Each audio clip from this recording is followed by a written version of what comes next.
expect to be back as head coach next year? That's not the focus right now, to be honest with you. We're fresh off this loss. My sole focus is on our players, our team, and just trying to find ways to get better. Have you met with Ed since the game? We talked briefly on the plane, and there's going to be a time when we're going to get together either later tonight or tomorrow sometime. How hard is it to not be your focus? I mean, I think we've all had job uncertainty in our lives, and it's hard not to kind of it's just, I mean, we all know what type of business this is, and the focus for me was, at least today, to take a look at the tape and try to figure out why and what went wrong. So that's where all my focus has lied, and then in that process, you start thinking about, all right, what are the things that we need to do to get better? So that's just where I've put all my mental energy. I think we asked this last night, but in your mind, why do you think you're the guy to get this team over the top, whatever that looks like? I don't think those are questions for me. Like I said, I think my sole focus is just trying to find solutions to some of our issues and why things went awry yesterday. And it's disappointing. I'm as disappointed, obviously, as all you guys, as our fans, as everybody in our organization, because we had plenty of opportunities to slam the door shut, and we didn't get it done.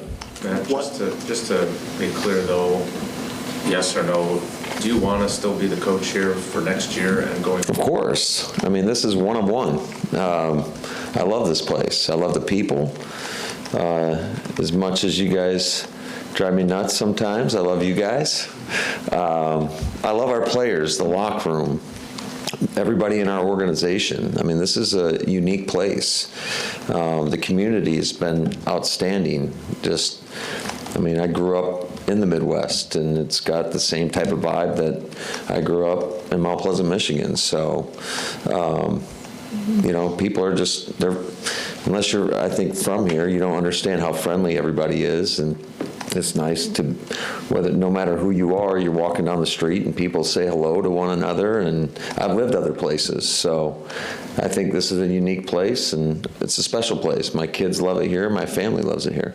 Matt, you talked about finding solutions. Over years now, there's been a handful of really close playoff losses, and you haven't been able to get those games to swing your way. What do you need to change as head coach to make sure that happens?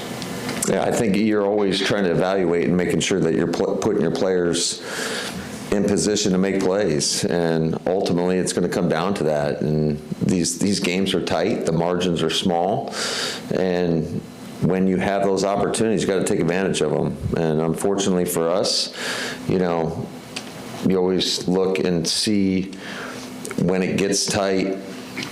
If a guy makes a mistake, why are we making a mistake? And so those are constantly at the forefront of our mind. Is there anything from a culture or team identity standpoint that you think? No, I don't think so. Because when I take a look at the tape and I think objectively, and you just watch it, and I look at our play style and the effort and strain, and our guys are battling. It's not for lack of effort. I'm proud of it. I'm proud of their effort. I thought they battled their tails off, and unfortunately we just came up short. You started using that word strain, I think, during this season, because I picked up on it that your coaches were saying it, your players were saying it in the locker room. What brought that out? What were you looking for when you talked to them about preparation, getting ready, and that word? Yeah, I think that's a key component to any good team, is you better see that maximum effort, the level of strain that you have to go to the echo of the whistle. I think that's a characteristic of successful football teams in this league that kind of supersedes any scheme. You talked about last night about the lack of composure sometimes in big moments this season.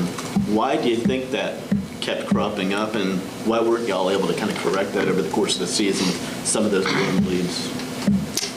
Yeah, I think it was more lack of execution than lack of composure. Just looking at the tape, and this is why you got to be careful what you say, I think, especially emotionally after a game.